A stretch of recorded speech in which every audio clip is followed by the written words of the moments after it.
சர லக்னக்காரங்களான மேஷம், கடகம், துலாம், மகரம் இந்த லக்னக்காரர்களுக்கு இது ராசி இல்லைங்க, லக்னம். அதாவது மேச லக்னக்காரங்களுக்கு 11ஆம் வீடுங்கிறது கும்ப வீடு.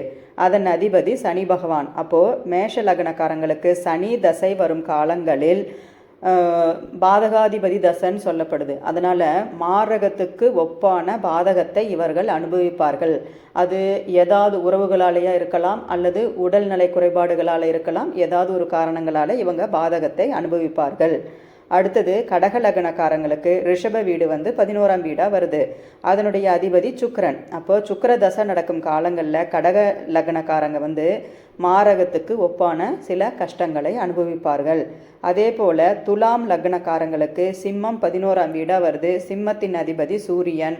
அப்போது சூரிய தசை நடக்கும் காலங்களில் இவர்கள் நிறைய பாதகங்களை அனுபவிப்பார்கள்னு அர்த்தம்.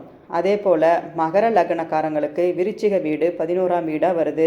அதன் அதிபதி செவ்வாய். செவ்வாய் தசை நடக்கும் காலங்களில் மகர லக்னக்காரர்கள் நிறைய பாதகமான விஷயங்களை அனுபவிப்பார்கள். பாதகாதிபதி மாரகத்தை தருவாரான்னா கண்டிப்பாக தரமாட்டார், பாதகத்தை மட்டுமே தருவார்.